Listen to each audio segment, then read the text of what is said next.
안녕하세요. 전 60대 여자입니다. 전 일찍이 이혼하고 지난 20년간 홀로 아들을 키웠어요.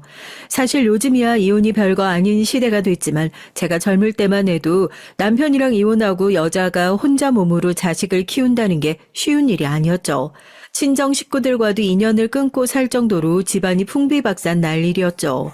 제가 남편과 이혼하기로 했다고 친정 어머니와 오빠에게 처음으로 얘기했을 때 제가 생각한 것보다 훨씬 더 집안이 발칵 뒤집혔습니다. 뭐? 너 지금 뭐라고 그랬어? 이혼? 이혼? 그게 말이 되는 소리야? 학교까지 다니는 아들 새끼 놔두고 애 엄마가 이혼이라니. 너 뭐야? 설마 김서방한테 소방 맞았니? 소박은 무슨 소박이야. 내가 도저히 그 인간이랑 못 살겠어서 이혼하는 거야. 어이구, 안 봐도 내가 다 알지. 너 그러게 맨날 뚱하니 집에서 빈둥거리지 말고 김서방 비유도 좀 맞추고 사업하느라 힘든 시부모님한테 자주 찾아가서 알랑방귀도 좀 끼라고 했잖아. 우리 같은 집구석에서 그런 좋은 집안에 시집 갔으면 알아서 나 죽었소 하고 살아야지. 네가 어떻게 했으면 그 착한 김서방 입에서 이혼 얘기가 나와. 엄만 딸이 이혼하겠다고 하는데 왜 그랬는지 무슨 일인지 묻지도 않아? 그러고도 엄마야?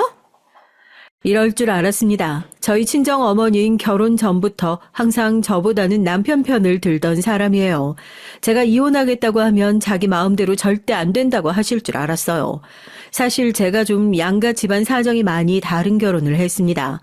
저희 친정은 아버지께서 돌아가시고 나서 가세가 많이 기울어 먹고 살기도 힘든 형편이었는데 제 바로 위에 오빠가 장가 가면서 갑자기 사업한다고 이것저것 일을 벌였다가 그나마 있던 집도 날려버려서 어머니와 제 월세도 간신히 살고 있었거든요.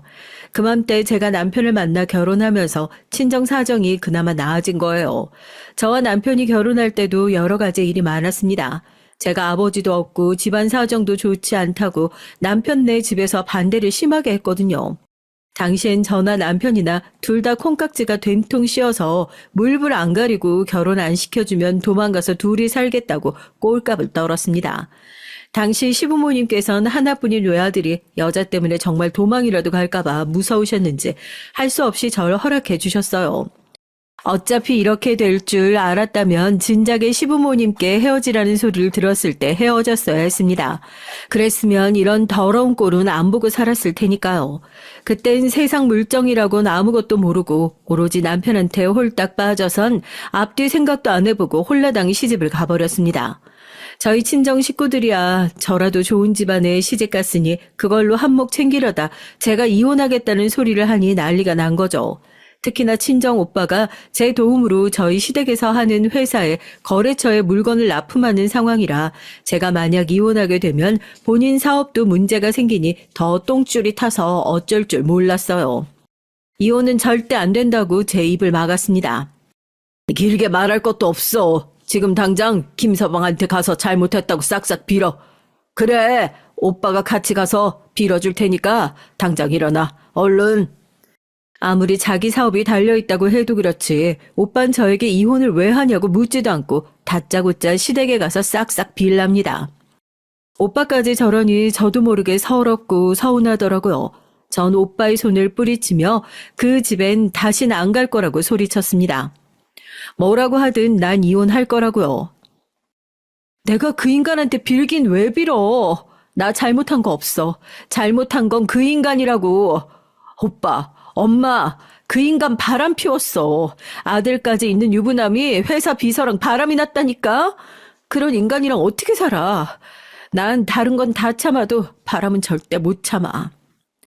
네, 그랬습니다. 결혼 전엔 나 아니면 죽는다고 나랑 결혼만 할 수 있으면 뭐든 하겠다던 인간이 애 낳고 10년 넘게 살다 보니 제가 시시해졌는지 바로 한눈을 팔았더라고요. 남편이라는 인간은 다른 사람도 아니고 회사에서 매일 만나는 자기 비서랑 바람이 났어요. 그것도 자기보다 10살이라 어린 년이랑요. 저도 처음엔 전혀 모르고 있었는데 어느 날 저녁에 퇴근하고 돌아온 남편 양복을 세탁하려고 주머니를 뒤지는데 목걸이가 든 보석 케이스가 있더라고요. 목걸이가 한눈에 보기에도 비싸 보이고 고급스러운 게 제 마음에 들었어요. 전 당연히 제 건 줄 알고 모르는 척 다시 주머니에 넣어뒀습니다. 남편이 근래에 회사 일이 바쁘다고 저에게 신경도 안 쓰더니만 자기도 나름 미안하긴 했는지 절 위한 선물을 준비했구나 싶었죠. 그런데 일주일이 지나도 한 달이 지나도 그 목걸이를 남편이 줄 생각을 안 하더라고요. 전 그때부터 아무래도 남편이 이상하다 싶었습니다. 그런데 그 목걸이는 제 것이 아니었어요. 제가 남편 회사에 갔다가 그 목걸이 주인을 보게 된 거예요. 어느 날 남편이 집에 중요한 서류를 두고 갔다고 해서 제가 아이를 학교에 데려다주고 바로 남편 회사에 서류를 가져다주러 갔습니다. 그런데 남편 사무실 앞에 인형처럼 앉아있던 비서년이 제가 오는 줄도 모르고 거울을 보며 립스틱을 바르다가 날 보고 놀라 벌떡 일어나 인사를 하더라고요. 그런데 그 순간 그년 목에 익숙한 목걸이가 걸려 있었어요. 분명 그 목걸이였습니다. 남편 양복 주머니에 들어있던 그 목걸이요. 그 순간 전 너무 놀라서 자리에 얼음처럼 굳어버리고 말았죠. 저도 생각 같아선 지금 당장 그녀에게 달려들어서 머리털을 다 뽑아 놓고 싶었어요.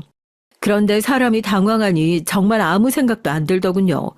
전 저에게 너무 상냥하게 인사하는 그 비서년을 지나 남편이 있는 사무실로 들어갔습니다. 그런데 남편의 태도가 이상했어요. 서류를 가져온 제 얼굴을 쳐다보지 않고 바쁘다며 그냥 테이블에 서류를 두고 나가라고 손짓을 하는 거예요. 고맙다는 말조차 하지 않고요. 그런데 그 순간 남편의 입술이 제 눈에 들어왔습니다. 미처 제가 이렇게 빨리 들어올 줄은 몰랐는지 입술에 립스틱을 닦지 않았더군요. 고개를 푹 숙이고 있는 남편의 시뻘건 립스틱이 묻어 있었어요. 그 순간 저도 모르게 화가 끓어올랐습니다. 그제야 지난 1년간 있었던 일이 파노라마처럼 지나가는데 최근 1년 동안 남편이 회사 일이 바쁘다는 핑계로 저에게 소홀하게 대했던 것들이 떠올랐죠. 전 남편이 시부모님이 운영하는 회사에서 일하면서 알게 모르게 스트레스가 많은 것 같아 옆에서 최대한 맞춰주려고 노력 많이 했어요. 저도 나름대로 결혼하고 많이 힘들었거든요. 결혼하고 5년을 시부모님 모시고 살다가 6년째 되던 해에 분가했습니다. 시부모님과 함께 살던 그 5년은 저에게 지옥이나 다름없었어요. 1박 2일 밤낮을 새며 제가 시집살이를 당한 얘기를 해도 모자라요.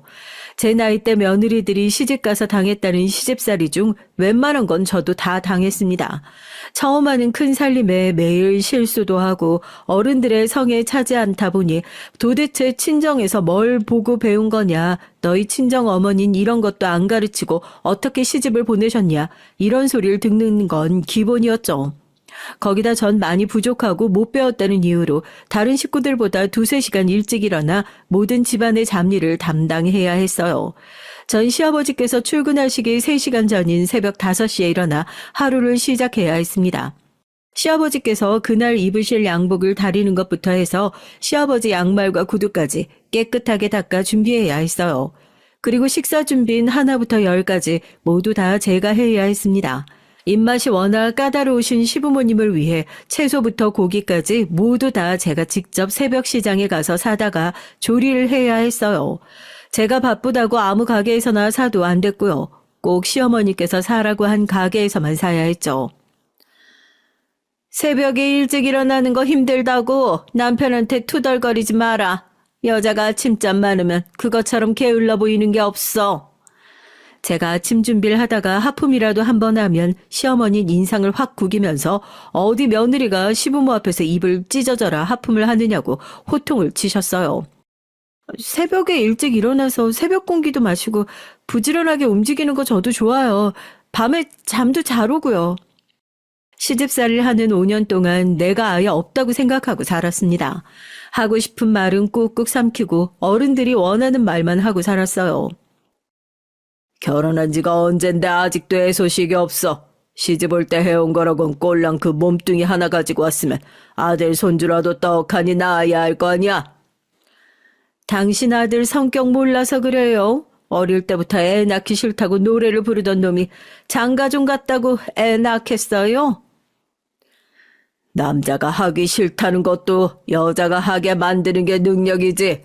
새아기 너 돈맛 좀 봐서 살기 편해졌다고 며느리로서 할 노릇은 안 하고 먹고 놀기만 할 생각이면 지금이라도 너희 친정으로 가라. 친정에 돈 퍼다 나를 땐 남편한테 여우짓도 하는 것 같더니만. 어떻게 된 게 애 하나를 못 만들어? 지금이야 시부모님도 남편도 아들에게 끔찍하지만 사실 아들이 태어나기 전까지 시댁 분위기는 냉랭하기만 했어요. 자식들 생각이 어떻든 아이는 오로지 대를 이을 대상으로만 생각하셨고요. 시부모님이야 옛날 분들이시니 결혼을 했으면 대를 잇는 게 당연하다고 생각해서 결혼한 지 반년도 되지 않았을 때부터 절 볼 때마다 애를 가지라고 닥달하셨습니다. 문제는 저도 결혼 전에 몰랐는데 남편이 원래 아이를 낳을 계획이 없었다는 거예요. 어릴 때부터 애를 안 좋아했대요. 어릴 땐 잠도 안 자고 울기만 하고 학교 가기 시작하면 돈 먹는 기계인데 그 힘든 건 뭐로 낳아서 키워. 난 그냥 당신이랑 평생 친구처럼 놀러 다니면서 살고 싶어. 그때야 남편이 저만 보면 좋아 죽을 따라 저 말고는 다른 거 다 필요 없다고 했어요. 하지만 제 마음은 달랐습니다. 제가 아무리 노력해도 시부모님 마음을 돌릴 수가 없으니 시부모님이 원하시는 대로 귀한 손주를 낳아드리고 싶었죠. 당신이랑 나랑 반반씩 닮은 아이가 방실방실 웃고 뛰어다니면 얼마나 신기하고 예쁘겠어. 난 당신 닮은 아들 꼭 낳고 싶어. 남편이 다른 건 몰라도 제가 시부모님과 살면서 마음고생, 몸고생 한 건 다 알아요.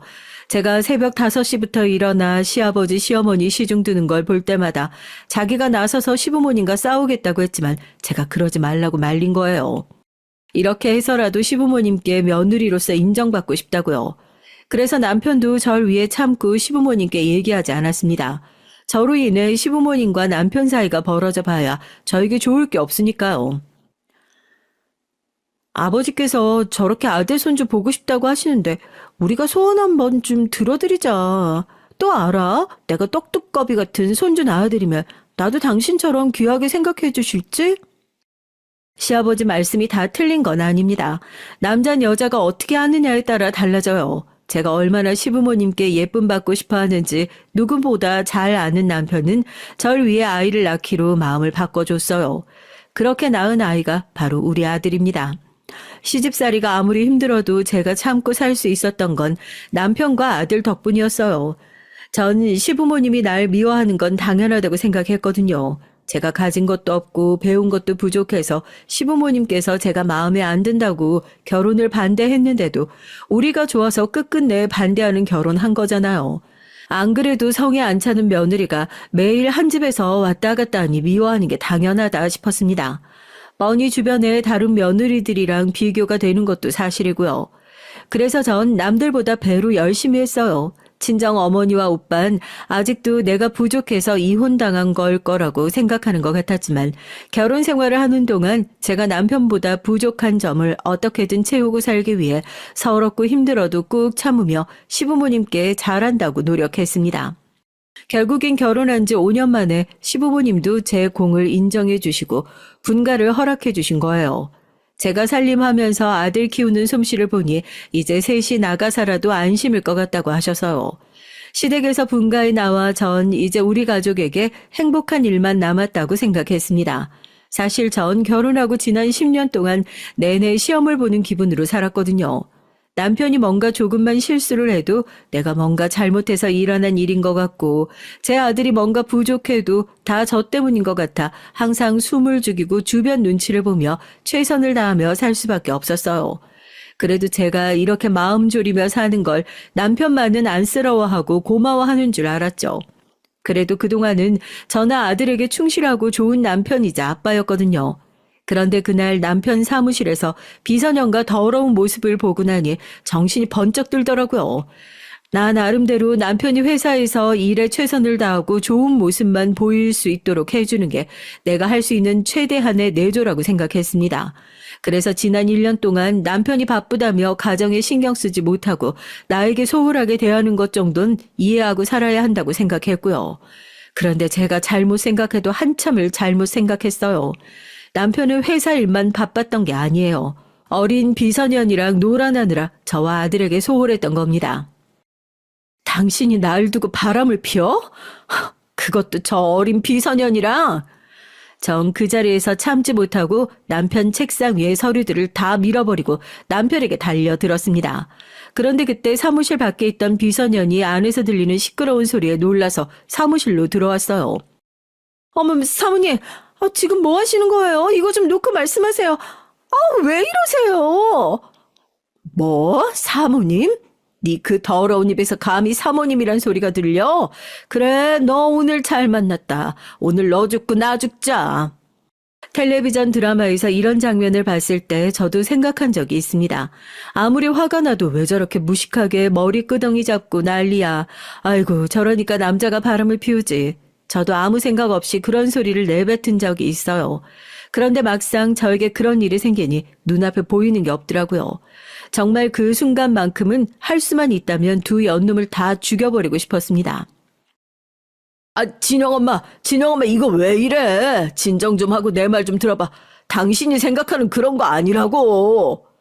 그 와중에도 남편은 아무 일도 아니라고 뻔뻔하게 잡아댔어요. 아니긴 뭐가 아니야. 그 시뻘건 입술 보고 아니야? 거기다가 전현 목에 걸린 목걸이, 저 목걸인. 남편은 저에게 연신 흥분 가라앉히고 자기 말을 들어보라고 했지만 전 귀에 하나도 들리지 않았습니다. 남편 목소리가 다급하면 다급할수록 더 화가 났어요. 남편은 본인은 딱 한 번 실수였다고 그 비서년이 꼬신 거라고 딱 잡아댔지만 전 믿지 않았죠. 바람에 딱 한 번이 어딨어요. 제가 오기 바로 직전에도 입술을 문대고 목걸이까지 줘놓고 그런 게 아니라니요. 정말이지 더럽고 구질스러웠습니다. 아무리 내 아들 아비라도 전 저런 인간이랑 못 살아요. 전 다른 건 다 봐줘도 바람은 절대 못 봐줍니다. 제가 그동안 그 모진 시집살이를 어떻게 버티면서 살았는데요. 그만큼 남편과 제 사랑이 크고 단단하다는 걸 믿고 있었기에 저도 다 참고 견딘 겁니다. 그런데 그 믿음을 남편이 깨버렸어요. 전 더 이상 남편과의 관계에서 아무것도 남은 게 없다고 확신했습니다.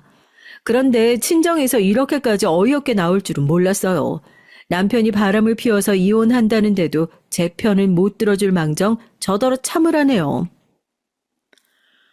남자가 결혼해서 살다 보면 한 번 정도는 실수할 수도 있고 그러는 거지.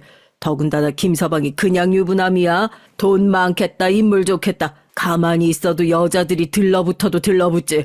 그런 잘난 남자랑 살면 네가 그 정도는 감수하고 살아야 하는 거야. 뭐? 오빠, 내 오빠 맞아? 어떻게 동생 남편이 바람이 났다는데 참고 살라는 말을 해? 으이구, 집구석에 가만히 앉아서 사모님 놀이하고 살더니만 철딱선이 없게는. 뭘 그런 걸 가지고 이혼한다고 호들갑이야. 대충 지랄 며칠 했으면 이제 그쯤하고 집에 들어가. 김서방도 이제 알아들었겠지. 그래, 네 오빠 말이 맞다. 김서방 같은 사람이 어디 있다고 그래. 우리 월세 사는 거 안 됐다고 집도 사줘. 네 오빠 먹고 살라고 사업길도 터져. 우리 이 정도 먹고 사는 게 다 김서방 덕인데 한 번은 눈 딱 감고 참고 살아. 세상에서 유일하게 남은 핏줄들이 저렇게 말을 하니 속이 문드러지더군요. 서러워도 이런 서러운 일이 없었습니다. 와, 엄마랑 오빠 내 식구 맞아?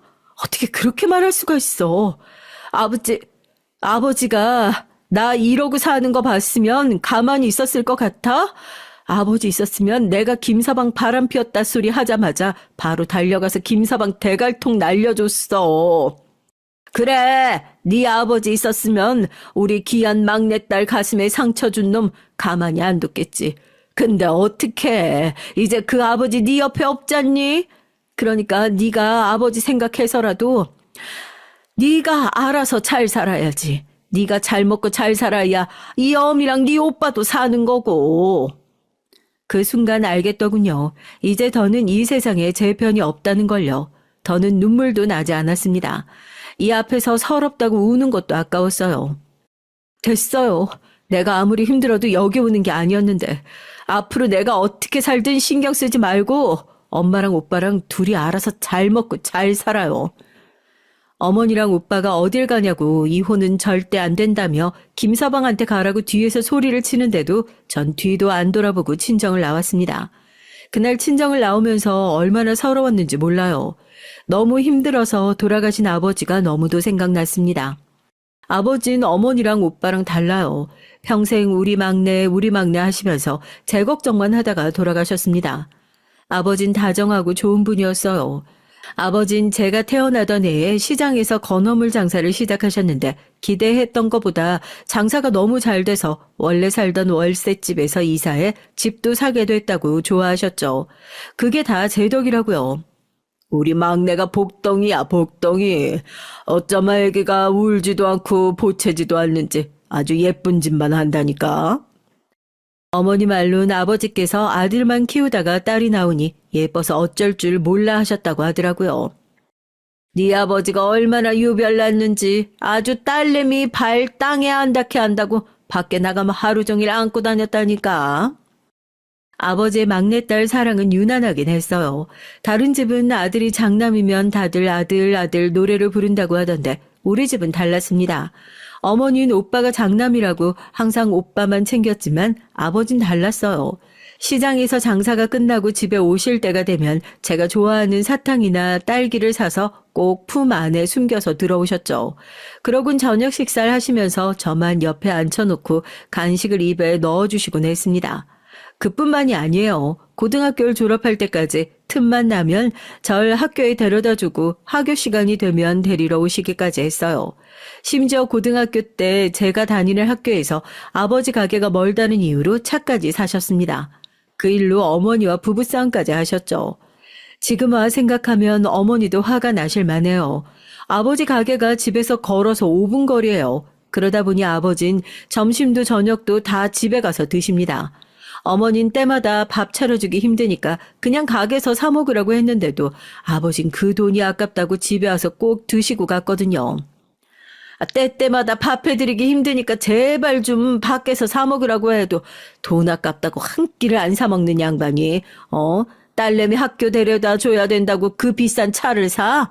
암튼 딸 사랑은 알아줘야 한다니까.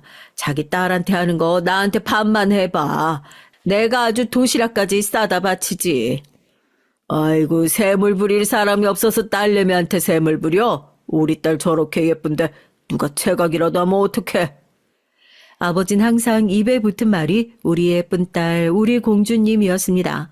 제가 다 커서 교복을 입고 다닐 때도 길에서 마주치면 우리 공주라고 부르곤 하셨어요. 전 그런 아버지가 너무 좋았습니다. 우리 공주님, 오늘 수업 잘했어? 밥은 안 남기고 다 먹었고? 아빠, 내가 무슨 애야? 이제 나도 다 컸는데 굳이 학교까지 데리러 안 와도 돼. 말론 굳이 학교 앞까지 안 와도 된다고 공주라고 부르지 말라고 투덜거렸지만 아버지가 절 데리러 올 때마다 기분이 좋았어요. 아버지가 절 다정하게 불러줄 때마다 제가 중요하고 귀한 사람이 된 것 같은 기분이 들었거든요. 아이고 다 크긴 뭐가 다 커. 아빠 눈에는 아직 어린데. 어이구 너희가 우리 진숙이 친구들이구나. 아저씨가 짜장면 사줄 테니까 다 같이 가자. 아버진 제 친구들을 봐도 그냥 지나치지 못했어요.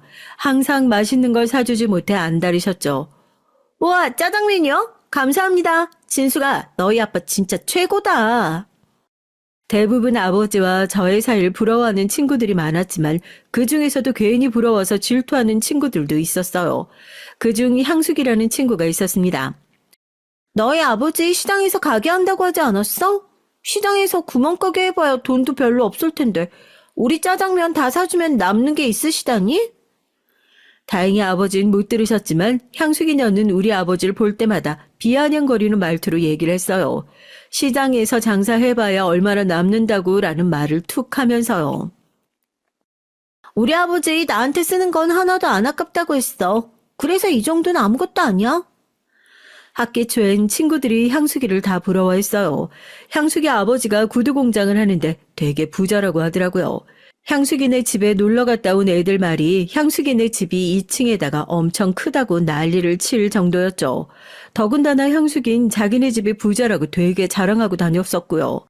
향숙이 아버지가 외국에 출장을 자주 가서 좋은 걸 많이 사다 준다고 미국 과자나 유럽 필기구 같은 걸 자기가 쓰다가 질리거나 남으면 생색을 잔뜩 내면서 친구들한테 주곤 했거든요. 그게 또 좋다고 친구들은 향숙이가 주는 걸 다 받았죠. 못된 향숙인 그런 친구들을 다 자기 밑으로 생각하면서 여왕 노릇을 했습니다. 그래서 전 향수기가 싫었어요. 친구들도 이해가 안 됐습니다. 향수기가 한마디 하면 다들 입 다물고 향수기가 시키는 대로 했거든요. 하지만 전 다른 친구들과 달랐어요. 여우 같은 향수기년이 전 하나도 무섭지 않았거든요. 그래서 향수기가 절 더 질투했던 것 같아요. 다른 애들은 향수기가 한마디만 해도 다들 향수기 말대로 해주고 빌빌거렸는데 저는 안 그랬거든요. 고작 그깟 미국 과자 학용품이 뭐라고, 전 향수기 같은 거랑은 안 놀아도 그만이라고 향수기한텐 콩 한쪽도 받고 싶지가 않았어요. 그런데 여름방학이 지나고 학교에 사건이 하나 있었습니다. 향수기가 학교에 왔는데 마치 쥐가 머리카락을 파먹은 것처럼 이상하게 자르고 왔더라고요. 애들은 무슨 일이냐고 머리에 껌이라도 붙었냐고 놀렸죠. 그런데 무슨 일에도 그 당당했던 향수기가 갑자기 고개를 푹 숙이더니 펑펑 울었어요. 곁에 있던 애들은 다들 놀라 무슨 일이냐고 걱정을 했죠. 그런데 그때 향수기가 하는 말이 놀라웠습니다. 내가 연예인 하고 싶다고 영화 오디션 보러 간다고 했더니만 아버지가 머리를 이렇게 잘라버렸어. 나 어떡해. 창피해서 이러고 어떻게 다녀. 향수기 꿈이 영화배우였어요. 여름방학 때 향수기가 영화 오디션을 보러 가겠다고 나가다가 아버지의 손에 잡혀왔답니다. 향수기 아버진 네 얼굴로 무슨 영화배우냐고 말도 안 된다면서 헛바람이 들었다고 난리를 치셨대요. 아버지의 말에도 향수기가 포기하지 않고 자꾸만 오디션을 보러 가려고 하니 결국은 아버지가 다시는 못 나가게 하겠다고 머리를 가위로 잘라버린 거죠. 요즘은 부모라고 자식에게 그런 짓 했다간 쇠고랑 찰 정도로 심각한 일이지만 당시만 해도 아버지나 오빠가 딸이나 여동생이 말을 안 들으면 머리를 자르는 일이 종종 있었거든요. 그 일로 아들의 반응이 달라졌습니다. 다들 향수기 아버지가 부자라고 부러워했었는데 향수기가 당한 꼴을 보고 향수기네 집안이 엄하고 보수적이라고 다들 뒤에서 수군거렸죠. 그러다 보니 향수기는 학교에 매번 데리러 오는 우리 아버지가 더 안 이꺼웠을 거예요. 본인은 아버지에게 그런 관심이나 사랑을 받아본 적이 없으니까요. 그날 하교하고 학교 앞에서 우리 아버지랑 같이 짜장면을 먹으면서도 아버지가 유난하게 제 칭찬을 많이 했어요. 그랬더니 향수기녀는 그게 또 꼴보기가 싫었는지 저에게 얄밉게 굴었습니다. 아이고 우리 딸 잘 먹네. 우리 진숙이가 워낙 입이 짧아서 내가 걱정이 많았거든. 근데 오늘은 친구들이 다 같이 먹어주니까 우리 진숙이가 웬일로 짜장면 한 그릇을 다 먹는다. 우리 아버지는 살찐다고 짜장면 같은 거 절대 안 사주시는데 진숙이 좋겠다. 아버지가 짜장면 다 먹었다고 칭찬도 해주고. 우리 진숙이는 얼굴이 이미 영화배우 뺨쳐서 살쪄도 미스 코리아라 괜찮아. 너희도 우리 진숙이만큼은 아니어도 충분히 모델 같으니까 다들 걱정 마시고 많이들 먹어. 더 먹고 싶은 거 있으면 시키고. 워낙 우리 아버지가 저에게 유별나다른 걸 다른 애들은 다들 알다 보니 아버지의 농담에 다들 깔깔거리며 웃었죠. 그런데 향수긴 그렇지가 않았습니다. 아무래도 우리 아버지가 제가 영화배우 뺨치게 예쁘다고 해서 혼자 괜히 기분이 상했던 것 같아요. 자긴 집에서 네 주제에 무슨 영화배우를 하냐는 소리를 들으며 사니까요. 하지만 아무리 자기 기분이 상해도 그렇지 우리 아버지가 계신 앞에서 굳이 하면 안 되는 소리까지 하더라고요. 아무리 고슴도치도 제 새끼 예쁘다고 한다지만 진짜 너무하신다. 진숙이 어디가 나보다 낫다고 그래요? 저는요 영화 오디션까지 볼 뻔한 사람이거든요. 향숙이 마음을 이해 못하는 건 아니에요. 본인은 우리 아버지처럼 자신에게 관대하고 자상한 아버지가 없으니 질투가 나고 화가 난 거겠죠. 아무리 그래도 친구들도 다 있는 앞에서 굳이 정색까지 하면서 성을 내니 분위기가 삽시간에 이상해졌습니다. 우리 아버지가 농담제 한 거 가지고 넌 또 뭘 그렇게 심각하게 받아들여? 그래, 네가 나보다 더 예쁘다. 됐니? 저도 마음 같아선 네가 뭔데 우리 아버지 앞에서 큰 소리를 치냐 소리를 지르고 싶었지만 그러지 않았어요. 향수기 년보다 더 마음이 넓은 사람이니 너그럽게 이해해주기로 했죠. 그런데 눈치 없는 향수기 인연이 자꾸만 절 건드렸습니다. 내가 너보다 예쁜 거야 당연하지. 기가 막혀서 진짜 짜장면 좀 같이 먹어주니까 내가 너랑 같은 수준 같아? 비교할 걸 비교해. 고작 건어물집 딸 주제에 네가 나한테 비교가 돼? 처음부터 봐주는 게 아니었어요. 재수없는 년. 그냥 처음부터 머리끄덩이를 잡아챘어야 했는데 인연이 봐주니까 선을 넘었습니다. 우리 아버지 앞에서 저딴 소리를 하더라고요. 뭐야? 이 여우 같은 년이 어디서 그딴 소리를 함부로 해? 너 진짜 죽어볼래? 전 순간 눈이 돌아버렸어요. 향수기년 머리털을 다 뽑아버릴 생각이었죠. 그런데 그때였습니다. 아버지가 향수기년에게 달려드는 절 말렸어요. 진수가 그만해. 친구가 장난친 거 가지고 뭘 그래. 향수기라고 그랬나? 아저씨가 농담을 심하게 했어. 기분 나빴으면 미안하다. 아버진 이상한 사람이에요. 언제나 제가 우선이고 제가 최고인 사람이 제가 친구도 아닌 그런 년이랑 싸우는 건 싫으셨는지 바로 그 나쁜 년에게 미안하다고 사과를 했죠. 아버지의 사과에 향수기 년도 미안하긴 했는지 입술을 삐죽거리다 이내 중국집을 뛰쳐나가버렸습니다. 그날 저녁 아버지와 돌아오는 길 아버진 연신 저에게 미안하다고 하셨어요. 아버진 마냥 우리 진숙이가 너무 귀하고 예뻐서 그랬는데 친구들이 보기엔 아버지가 유난하고 별나다고 생각했나 보다. 아버지가 괜히 나서서 미안해. 다음부터 친구들 앞에서는 안 그럴게. 금세 주눅이 들어서 미안하다고 얘기하는 아버지 모습에 전 너무 속상했습니다. 그래서 전 아버지께 그럴 필요 없다고 소리쳤어요. 그년 친구 아니야. 학교에서도 맨날 나 부러워서 재수없게 구는 년이라니까? 내가 제일 싫어하는 년인데 괜히 오늘 따라와서 나 부러우니까 또 미친 짓 한 거야. 그러니까 아버진 잘못한 거 없어.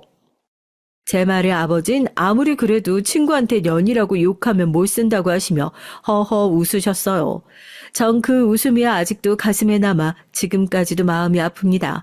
재수없는 향수기년 입에서 튀어나온 건어물집 딸내미 주제라는 말이 아버지의 가슴에 깊이 박힌 것 같아서요. 아버진 365일 하루도 안 쉬고 시장에 나가 장사를 하면서도 제 앞에서 한 번도 힘든 티를 내신 적이 없어요. 나중에 아버지가 돌아가시고 나서야 가게 상황이 좋지 않았다는 걸 알게 됐지만 그전까진 한 번도 아버지가 돈 때문에 힘들다고 내색하신 적이 없었습니다. 언제나 제가 하고 싶거나 먹고 싶은 건 다 해주셨어요. 저에겐 아버지가 세상에서 제일 든든한 백이었습니다. 그런데 그 든든한 백이 제가 성인이 되기도 전에 돌아가시고 말았죠. 제가 고3 때 아버지께서 교통사고를 당해 돌아가셨어요. 그때 슬픔을 생각하면 지금도 다리가 떨리고 가슴이 뻥 뚫린 것 같아요. 영원히 제 곁에 있어줄 거라 믿었던 아버지가 세상을 떠났다는 게 믿기지 않았거든요. 절 끔찍이도 아끼셨던 아버지를 생각하니 더더욱 이혼해야겠다는 마음이 굳어졌습니다. 앞으로 저에게 남은 생이 몇 년이든 저와 제 아들만 위해서 살기로 마음먹었어요. 그날 이후로 친정 어머니께서 돌아가셨다는 소리를 들을 때까지 전 친정 근처엔 가지도 않았습니다. 사람이 그래요. 아무리 부모 자식 간 천륜이라도 사람이 죽겠다 싶을 정도로 힘든 순간에 모진 소리를 하면 그게 그렇게 가슴에 사무쳐서 앙금이 됩니다. 그렇게 친정을 나온 전 곧장 시댁에 가서 남편이 바람 피운 얘기를 하고 이혼하겠다고 선언했어요. 제 마음이 확실히 돌아서긴 했는지 지난 10년간 시부모님 앞에만 서면 무서워서 가슴이 떨렸었는데 그 순간만큼은 가슴이 떨리지 않더라고요. 이제 다시는 볼 일 없는 사람들이라고 생각하니까 오히려 마음이 편해졌습니다. 어머님, 아버님, 그 잘난 아들이 바람을 피웠어요. 저 그 더러운 인간하고는 하루도 못 삽니다. 저 이혼할 거예요. 돈이고 뭐고 다른 건 다 필요 없고 내 아들만 데려갈 거니까 저 막지 마세요. 우리 아들 못 데려가게 막으면 그땐 저도 가만히 안 있어요. 지금 생각하면 제가 뭘 어떻게 가만히 안 있겠다는 건지 저도 모르겠지만 그땐 저도 눈에 보이는 게 없었어요. 시댁에 가면서도 혼자 얼마나 말을 연습했는지 몰라요. 이미 끝난 사이라고 다시는 안 볼 사이라고 당당하게 찾아가긴 했지만 워낙 저보다 똑똑하고 잘난 분들이니 제가 이혼하겠다고 선언하고 아들을 절대 안 준다고 우기면 시부모님도 언성을 높이고 애는 절대 못 준다고 따지실 줄 알았거든요. 그런데 시부모님의 반응이 제가 생각한 것과 달랐습니다. 이런 미친놈이 진영염이 아니면 죽을 것처럼 굴더니만 정신이 나가도 아주 된통 나간 새끼구만. 네 말 알아들었다. 네가 네 새끼면 끔찍한 거 내가 아는데 어떻게 너한테 네 새끼를 뺏겠냐. 네 말대로 해줄 테니까 이혼해. 너무 쉽게 시아버지께서 이혼하라고 하셨어요. 뭐 애초부터 나 같은 며느리 미워하셨으니 나한텐 당연히 미련 없을 거라는 건 알았지만 그래도 첫 손주라고 제 아들 녀석은 끔찍하게 생각하셨는데 순순히 아들까지 제게 주신다고 하니 잘못 들었나 싶을 정도로 놀랐죠. 그러게 애초에 너희는 안 맞는다고 우리가 그렇게 말했잖니. 내 아들놈이지만 태어날 때부터 자기 갖고 싶은 건 죽어도 가져야 성에 차는 놈이었어. 문젠 갖고 나면 금방 실증 낸다는 거지. 시어머니는 결혼하고 처음으로 제가 불쌍하셨는지 손까지 잡아주셨습니다. 예상치 못한 시어머니의 행동에 저도 모르게 울컥했어요. 저도 모르게 죄송하다는 말이 튀어나왔습니다. 죄송해요. 그렇게 힘들게 결혼해놓고 잘 사는 모습 보여드렸어야 했는데. 어이구, 그래도 10년이나 자식 낳고 살길래 내 새끼도 네 덕분에 정신 차렸나 보다 했는데 새끼 낳아도 정신 못 차리고 말썽이네. 이혼하고 너희끼리는 안 보고 살아도 나는 내 손주 봐야겠으니까 한 달에 한 번은 우리 집에 보내. 안 그러면 나도 위자료 안 줄 거야. 이혼은 생각보다 수월했습니다. 그래도 제가 결혼해서 10년을 아예 못 살진 않았는지 시부모님께서 이혼을 깔끔하게 정리해 주셨어요. 전 아들 말고는 아무것도 필요 없다고 했는데도 당신네 손주 고생하는 건 싫으시다면서 저와 아들이 살 집이랑 아이가 대학에 갈 때까지 양육비를 매달 지원해 주셨습니다. 그 덕분에 여자 혼자 몸으로 아들 키우느라 힘든 와중에도 시부모님이 큰 힘이 됐어요. 그렇게 전 40도 안 된 나이에 남편과 이혼했죠. 물론 남편은 깔끔하지 않았습니다. 이혼하고 나서도 자꾸만 저와 아들 앞에 나타나 질척거리고 용서해달라고 했어요. 얘기를 들어보니 제가 남편과 이혼하는 과정에서 남편이 비서년과 바람 피운 사실이 회사에서 다 소문이 나 그 비서년은 잘렸고 남편은 어디 거래처 부사장으로 강등됐다고 하더라고요. 시아버지께서도 아들 때문에 망신당하셨으니 나름 혼내주신 거죠. 남편과 이혼하고 나서의 제 20년의 인생은 쏜살같이 지나갔습니다. 지금 생각하면 그 힘든 세월을 어떻게 버텼나 모르겠어요. 전 아들을 혼자 키우며 공부해서 간호조무사가 됐습니다. 결혼 생활 내내 살림만 하다가 40이 넘어서 공부한다는 게 쉽지만은 않았지만 앞으로의 저와 아들의 인생을 위해 제가 할 수 있는 일은 그것뿐이라 포기하지 않고 열심히 했어요. 간호조무사가 된 이후 쉬지 않고 내내 일했지만 여자 혼자 아들을 키우며 살다 보니 힘들었던 시간도 물론 있었죠. 너무 힘들어서 이럴 거면 그냥 이혼할 때 남편에게 아들 보낼 걸 그랬나라는 생각까지 했습니다. 혼자 자식 키워본 분들은 알겠지만 아이 하나 키우는데 돈이 정말 많이 들어요. 더군다나 제 아들은 머리까지 좋아서 공부를 오래 했습니다. 그러다 보니 아들 학비 뒷바라지를 하느라 힘든 순간이 종종 있었죠. 하나밖에 없는 아들 최소한 돈 걱정은 안 하고 공부하게 하고 싶었는데 혼자 힘으로는 그것도 벅차서 쉽지 않더라고요. 이혼한 엄마랑 둘이 살아 그런지 아들은 일찍이 철이 들어 대학에 가서도 과외에 아르바이트에 쉬지 않고 일했습니다. 공부하면서 아르바이트를 하는 아들의 모습을 보는 게 부모로서 속이 상했어요. 나이가 들수록 시간이 참 빨라요. 어느새 아들이 다 커서 취직했습니다. 아들은 학교 선생님이에요. 어릴 때부터 공부에 운동에 못하는 게 없이 바르게 자라더니만 본인이 원하는 대로 학교 선생님이 됐습니다. 학교에 발령받은 지 얼마 되지 않아 또 좋은 일이 있었고요. 저도 놀랐는데 아들에게 1년 정도 만난 여자친구가 있다고 하더라고요. 아들 말이 여자친구와 결혼을 전제로 진지하게 만나고 있다면서 저에게 인사시키고 싶다고 여자친구를 집에 데리고 왔습니다. 전 너무 신기했죠. 먹고 사느라 세월 가는지도 모르고 정신없이 살아 그런지 어느새 우리 아들이 저렇게 부쩍 자라 남자가 됐나 싶더라고요. 전 아들 여자친구를 만났습니다. 전 아들 여자친구가 마음에 쏙 들었어요. 제가 결혼하는 건 아니지만 그래도 60년을 넘게 살다 보면 사람 보는 눈이 어느 정도 생기잖아요. 저도 지난 20년 동안 병원에서 일하면서 별의별 사람들을 다 환자로 만나다 보니 사람을 딱 보면 느낌이 좀 와요. 제 아들이 좋다고 데려온 친구니 당연히 좋은 친구겠지만 저같이 나이가 많은 아줌마가 보기에도 젊은 아가씨가 참 괜찮아 보이더라고요. 밝고 서글서글한 것도 좋았지만 제일 좋았던 건 사람이 그늘이 전혀 없어 보였다는 겁니다. 우리 아들의 별거 아닌 말에도 잘 웃고 선해 보이는 게 참 마음에 들었죠. 이런 말 하면 들으시는 분들이 절 손가락질 할지도 모르겠지만 제가 일찍이 이혼해서 혼자 아들을 키우다 보니 아무리 노력해도 아들 얼굴에 그늘이 지는 것 같더라고요. 제가 말을 안 해도 알아서 눈치가 빨라지고 알아서 철이 드는 거요. 부모가 못나 어쩔 수 없는 상황이었지만 부모로서 아들의 그런 모습이 전 싫었습니다. 애가 좀 애답고 철도 좀 없이 해맑아서 세상의 풍파는 한 번도 안 맞고 큰 애처럼 컸으면 좋겠는데 우리 아들은 어릴 때부터 어떻게 하면 엄마가 편할까, 어떻게 하면 엄마가 덜 힘들까만 생각하더라고요. 그래서 아들이 소개한 친구가 좋았습니다. 딱 봐도 고생 안 하고 부모님께 사랑만 받으며 자란 아이 같더라고요.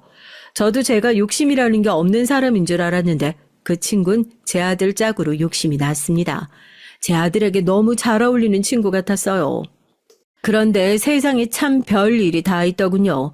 아들과 여자친구가 결혼하기로 약속을 하고 나서 양가 상견례를 하는데 말도 안 되는 일이 벌어졌어요. 아들 여자친구 부모 자리에 제가 아는 사람이 떡하니 앉아있더라고요. 어머 말도 안 돼. 너 설마 김진숙이니? 어떻게 네가 여기에 있어? 글쎄 고등학교 동창인 향수기 년이 앉아있더라고요. 제가 그렇게나 예뻐했던 아들 여자친구가 향수기 딸이었습니다. 전 생각지도 못한 상황에 놀라서 어안이 다 벙벙했죠. 두 분이 고등학교 동창이세요? 어머 너무 신기하다. 어떻게 이런 일이 있어요? 아들이랑 아들 여자친구도 생각지도 못한 상황에 당황해서 자리에 앉지도 못하고 웃기 바빴습니다. 그러면서 너무 신기하고 잘됐다고 좋아하더라고요. 우리가 인연은 인연인가 보네요. 어떻게 고등학교 친구를 사돈으로 만나? 아이고 정말 신기하네. 바깥 사돈 될 분이 사업을 한다고 들었는데 인상도 좋고 귀티가 나더라고요. 전 괜히 잘못한 것도 없이 지우누기 들었습니다. 사실 사람이라는 게 쉽게 변하는 게 아니잖아요. 학교 다닐 때 향숙이랑 제가 썩 사이가 안 좋기도 했고 향숙이네 부부와 달리 전 일찍이 이혼해서 혼자가 됐으니까 향숙이 전현이 또 이상한 소리를 하는 건 아닌가 걱정됐거든요. 그런데 자리에 앉아있다가 식사가 나올 때까지 상견례 분위기가 좀 이상했습니다. 저는 애써 향수기에게 반가운 얼굴로 인사도 했는데 향수기녀는 이 상황이 마음에 안 드는지 표정이 안 좋더라고요. 그런데 그때였습니다. 연신 말도 없이 인상만 쓰고 있던 향수기가 입을 떼는데 말도 안 된 소리를 했어요. 차라리 잘 됐다. 진숙이 너나 나나 모르는 사이도 아니고 괜히 시간 끌 거 없이 나 그냥 솔직하게 얘기할게. 자식들이 서로 좋아 결혼까지 약속해서 상견례까지 하는 마당에 뭘 솔직하게 할 얘기가 있다는 건가 전 이해가 되질 않았죠. 그런데 향수기의 말에 향수기 딸인 아들 여자친구가 순간 놀라 자기 엄마 팔을 붙잡더라고요. 그러더니 자기 엄마한테 왜 또 그러냐고 속삭였습니다. 넌 좀 가만히 좀 있어 봐. 진수가 우리 딸이 하도 결혼하고 싶다고 해서 내가 어쩔 수 없이 여기까지 오긴 했는데 나 사실 네 아들 마음에 안 들어.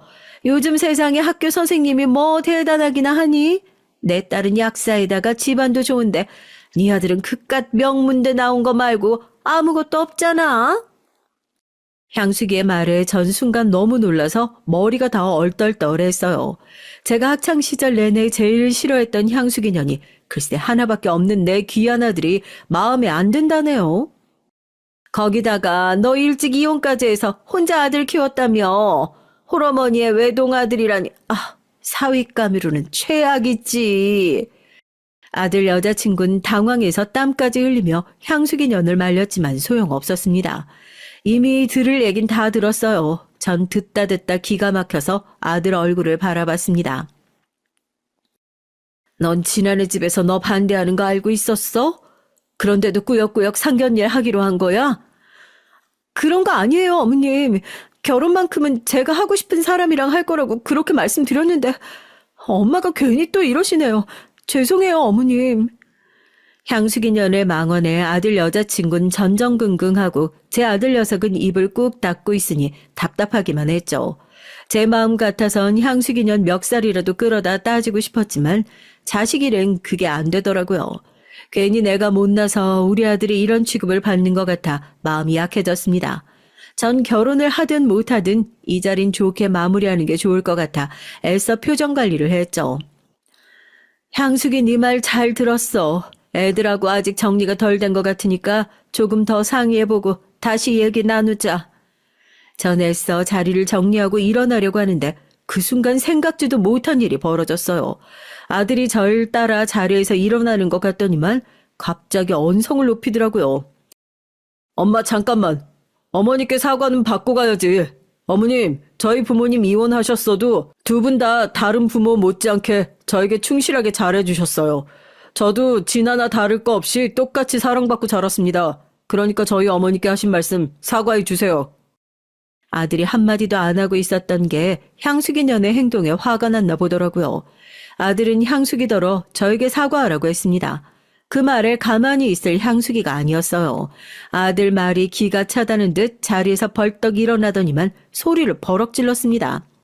너랑 우리 진아가 똑같긴 뭐가 똑같아. 우리 같은 부잣집이랑 가난한 너희 집안이 급이 같니?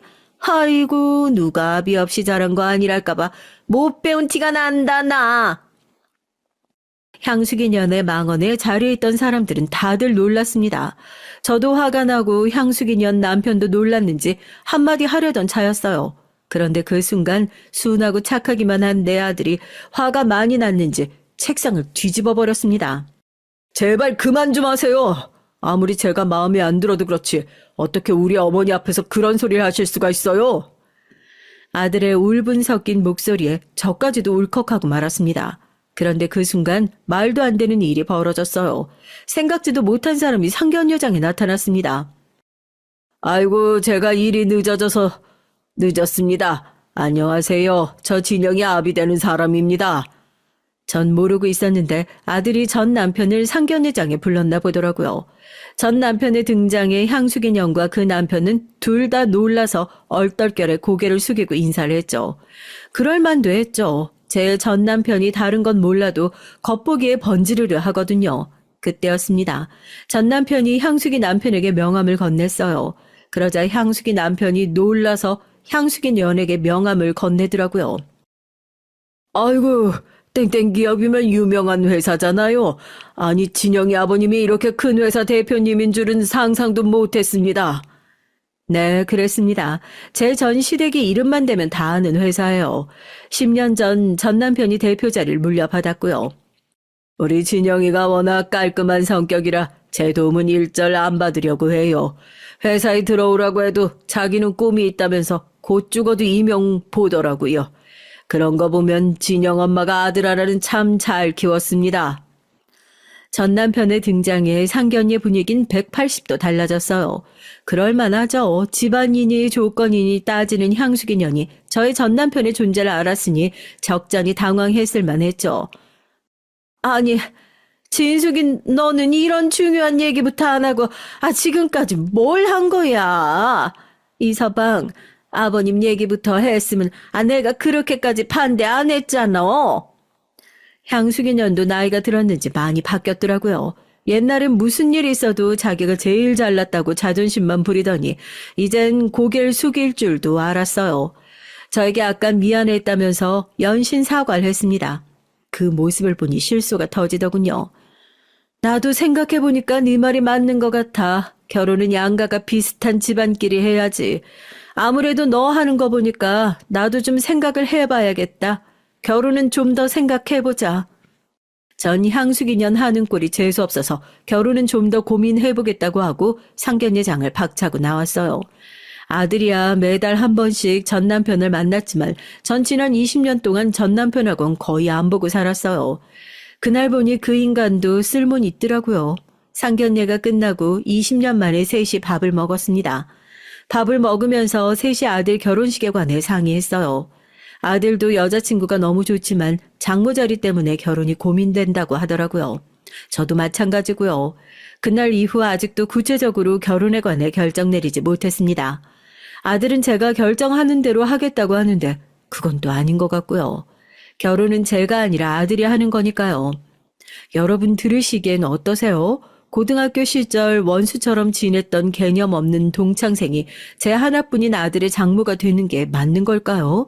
물론 이젠 제 전 남편의 존재에 관해 알게 됐으니 제 아들에게 함부로 하진 않겠지만 여러모로 이 결혼이 맞나 고민이 됩니다. 여러분의 생각을 댓글로 남겨주세요.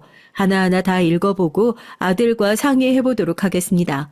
지금까지 제 얘기 들어주셔서 감사해요. 여러분에겐 언제나 행복한 일만 가득하시길 바라겠습니다. 안녕하세요. 전 40대 주부입니다. 전 남편과의 사이에서 아들 하나, 딸 하나를 낳고 화목하게 살고 있어요. 경제적으로 넉넉하다고 말할 순 없지만 서로 아끼고 배려하며 잘 살고 있습니다. 남편과 전 접점이라고는 없는 사이였는데 신기한 인연으로 만나서 결혼하게 됐어요.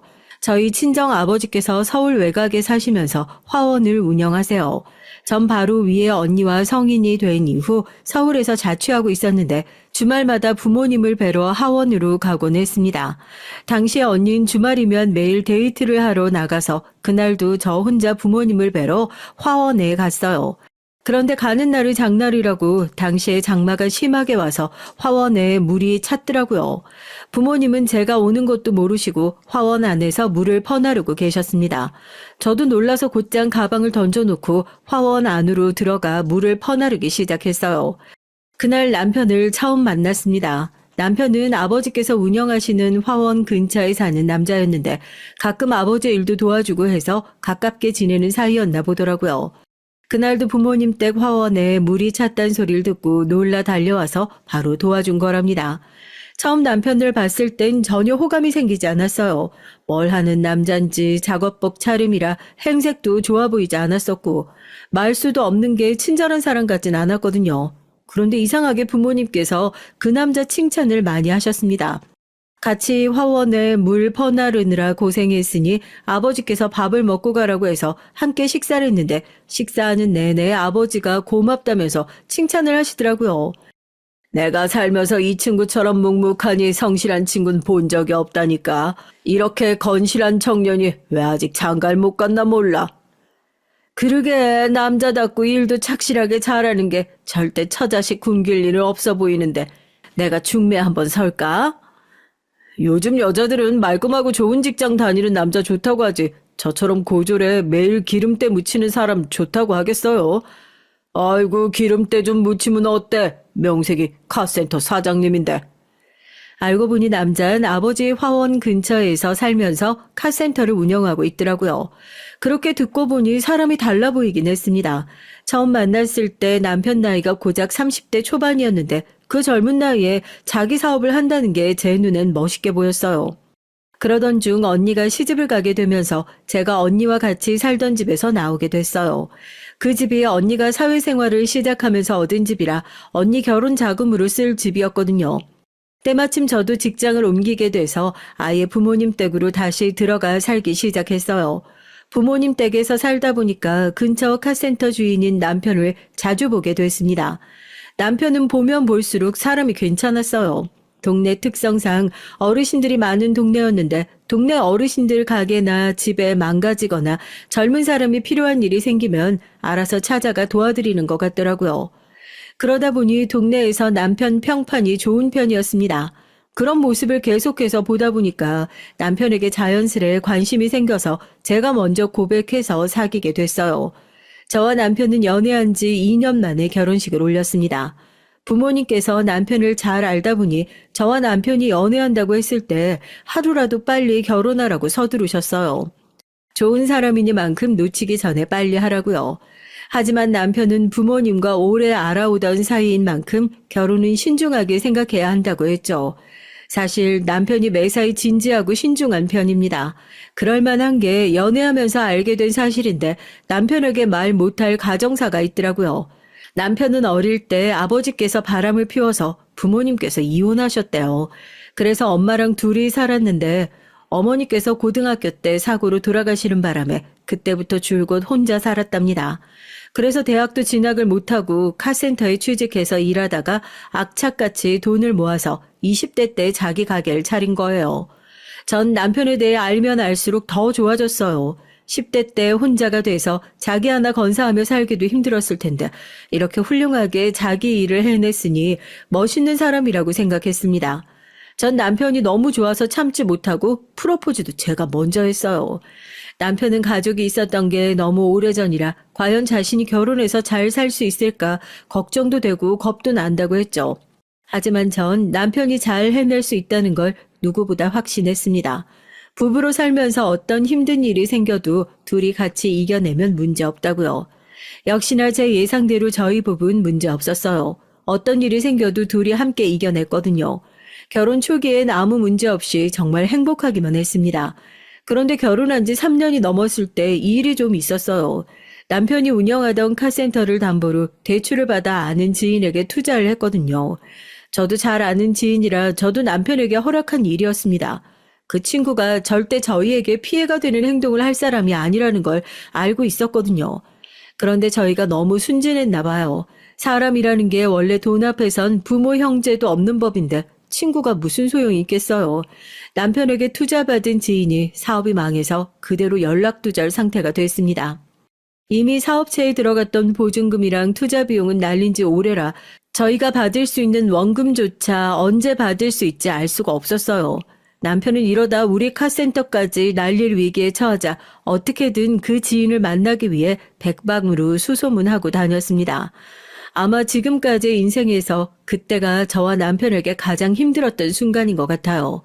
그때 저희 큰애가 돌 간신히 넘어 제가 업고 다닐 때였는데 남편이랑 둘이 아들 업고 그 지인 찾기 위해 팔방으로 돌아다녔거든요. 그러던 중 그 지인의 고향집에 갔다가 지인을 찾긴 찾았죠. 그런데 그 지인 꼴을 보는데 돈을 받긴 글렀구나라는 걸 바로 알겠더라고요. 너희 사정 모르는 거 아닌데 제발 좀 기다려줘. 내가 하다 부모님 시골집이라도 팔아보려고 애원하러 여기까지 온 거야. 90이 다 된 부모에게 집이라도 팔아달라고 사정하러 왔다는 사람에게 도무지 돈 얘기를 못하겠더군요. 아무리 그래도 연세 드신 부모님 집을 네가 팔면 어떡해. 우선 급한 불은 내가 해결해 볼 테니까 부모님께 괜한 소리 말고 너 살 궁리부터 하고 있어. 남편은 그런 사람이었습니다. 지금 당장 본인이 가진 걸 다 날릴 수도 있는 상황에서 친구 걱정을 하더라고요. 고맙다. 고마워 친구야. 내가 죽는 한이 있어도 네 돈은 꼭 갚을 거니까 제발 조금만 기다려줘. 죽긴 왜 죽어 이 자식아. 처자식 있는데 당연히 버티고 살아야지. 이깟 돈 때문에 속 버리지 말고 밥 챙겨 먹고 다녀. 남편은 친구 주머니에 불쑥 돈 봉투를 찔러주고 그대로 저와 다시 집으로 돌아왔어요. 집으로 돌아오는 내내 전 눈물이 날 것 같아 꾹꾹 참았습니다. 저보다 남편이 더 속상할 텐데 제가 울면 남편이 더 힘들어할 것 같아서요. 저희 부부는 결국 카센터를 접게 됐어요. 남편이 관련되어 있지 않다고 해도 남편도 투자한 건 사실이다 보니 책임이 없진 않았죠. 빚쟁이들이 남편에게까지 찾아오자 급한 대로 남편이 카센터를 정리해서 지인의 빚을 먼저 갚았습니다.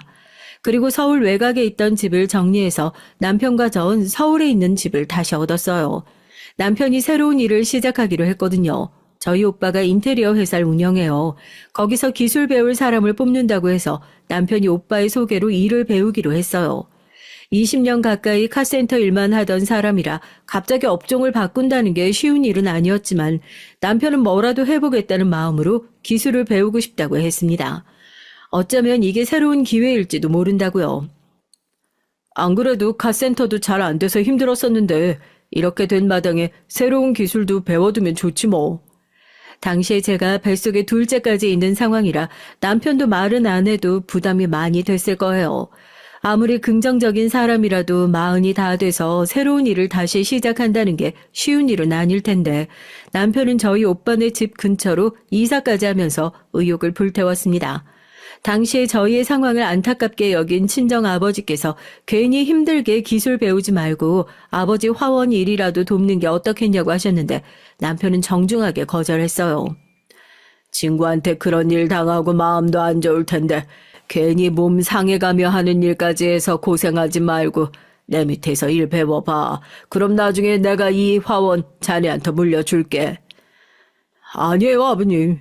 화원이야 아버님 어머님이 평생 일구신 일인데 제가 덥석 받을 순 없죠. 제 미래를 위해서라도 좋은 기술 배워두고 싶어요.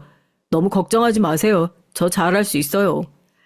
남편은 쉬운 길을 가는 사람이 아니에요. 지금 당장 힘들더라도 앞날을 생각하고 고민해서 한 발 한 발 나아가는 사람이었죠. 서울로 이사 오고 나선 생활이 많이 바뀌었어요. 남편이 인테리어 공사 일을 배우기 시작하면서 어쩔 수 없이 친정 언니랑 친정 오빠가 사는 동네로 이사를 왔는데 생각보다 언니 오빠랑 가깝게 산다는 게 쉽지만은 않더라고요. 원래 예전부터 언니랑 오빠랑 사이가 썩 좋진 않았어요. 저와 달리 언니 오빠는 욕심도 많은 편이라 항상 부모님께 받기만 하고 부모님을 위하는 자식은 아니었거든요. 다른 집들은 장남, 장녀가 부모님도 잘 챙기고 어느 집은 가장 노릇을 하기도 한다는데 저희 형제들은 전혀 그렇지 않았습니다. 부모님을 챙기기는커녕 오히려 뺏을 거 없나 노리기만 했고요.